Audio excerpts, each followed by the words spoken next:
In this video, we're going to discuss personality trait theories. We'll start off talking about the history of trait theories and then focus in on the big 5 factors. Finishing up with a brief discussion of the Hexaco model. So remember, at the beginning of this chapter, we defined personality trait as a characteristic of an individual describing a habitual way of behaving, thinking, and feeling. So in the 1930s, Gordon Allport identified all the words in the English language that could be used to describe people's personalities. He then grouped them into 3 dimensions he called cardinal traits, central traits, and secondary traits. Then Cattell came along in the 1950s and narrowed the list down to 171 traits that he categorized into 16 different dimensions of personality.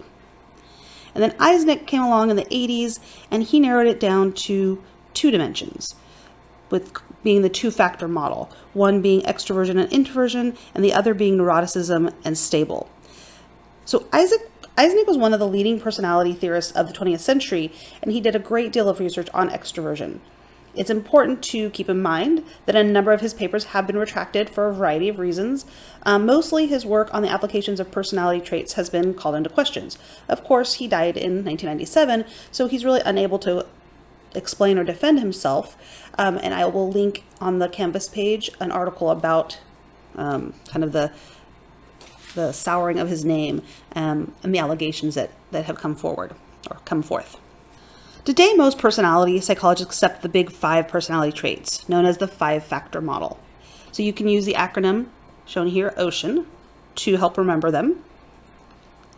The first one is openness to experience, the C is conscientiousness, the E is extroversion, the A is agreeableness, and the N is for neuroticism.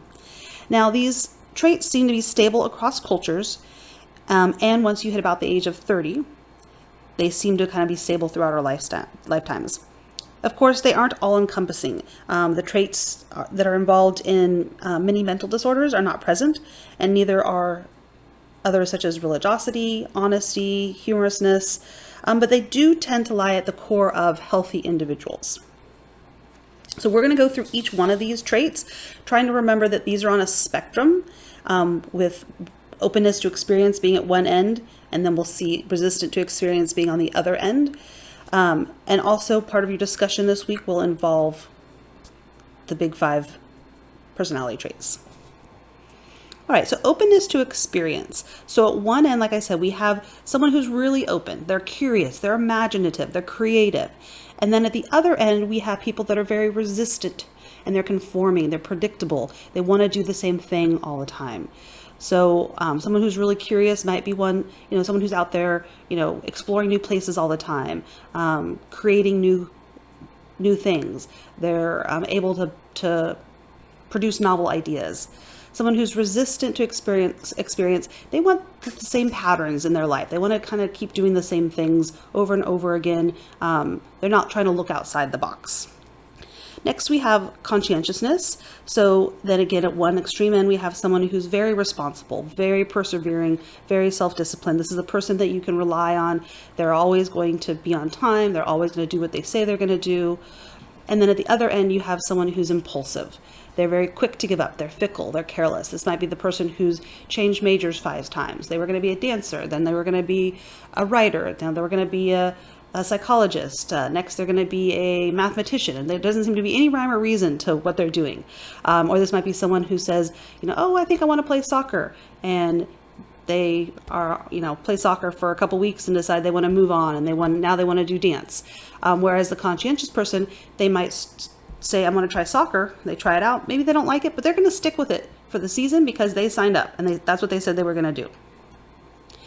Extroversion, a lot of us are really familiar with this term, but at one end you have the extroverted individual, someone who's outgoing, talkative, sociable, adventurous. If you're sitting in class, this is the person the first day of class is going to sit down and just start talking your ear off, asking you a bunch of questions. They want to get to know you. They like being around people.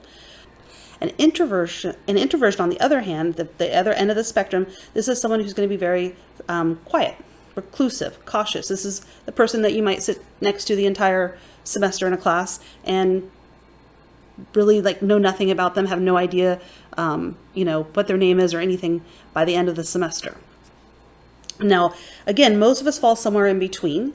A lot of times we like to classify ourselves as introverts or extroverts. And then some people say, well, I'm an introverted extrovert. Well, that just means you're really in the middle somewhere. And that's where most of us are. And some days maybe we feel like we want to be more outgoing. And some days we want to be a little bit more to ourselves. And again, there isn't really a positive or negative aspect to any of these, especially with extroversion, these personality traits. It's just, again, on a spectrum. The fourth personality trait is agreeableness. So again, on one end of the spectrum, we have someone who's good-natured, they're cooperative, they're secure, they're willing to help out, right? Kind of an always happy-go-lucky type of person. On the other end, we have an antagonistic individual that's irritable, abrasive, suspicious, jealous. So, for example, I do have an antagonistic individual in my family.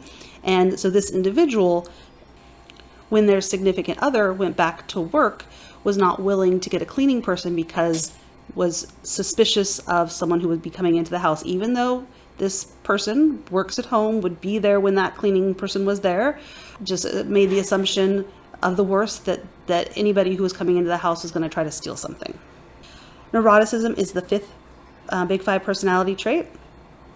So one end you have someone who's neurotic. They're anxious, impulsive, they worry all the time, they're emotionally negative. And at the other end, you have someone who's emotionally stable. They only have those feelings when the circumstances dictate. Because, it's okay to be worried if your company's laying people off. But it's not okay to be worried all the time, right? It's okay to be, emotionally negative, to be sad if your dog just died. But to be emotionally negative all the time is not necessarily a good thing. So I'm also fortunate to have a neurotic individual in my life. And just to give an example of the level of neuroticism, so about 10 years, maybe it was 6 years after 9/11, this individual was still so worried that something was going to happen that they wanted to get a electric scooter that was light enough that they could carry it up and down like 16 flights of stairs, because they worked in a high-rise building, and they were concerned that they were going to need to get home in the event if something happened. And so again, while it's nice to be prepared, this was kind of going a little bit over the top, where they and this individual also had stopped traveling, didn't travel for at least, I want to say 10 years or more after the events of 9/11. So again, it's okay to be worried or negative once in a while, but if it's, again, the extreme end where you're neurotic, you're kind of always like that. And then at the other extreme end, you're emotionally stable. You only have those feelings when it's appropriate. And again, most of us probably fall somewhere in the middle. Sometimes we do worry when we don't need to worry. Sometimes we are anxious when we don't need to be. But remember, these are all on a spectrum. And then a newer model adds in a sixth dimension, which is that honesty and humility. And so you can see it here in this diagram. You have honesty and humility, you have agreeableness, you have extroversion, and neuroticism is replaced by emotionality. So it's probably a little bit better descriptive where, again, the extreme emotions on one end, and then being able to control your emotions, having emotional intelligence on the other end.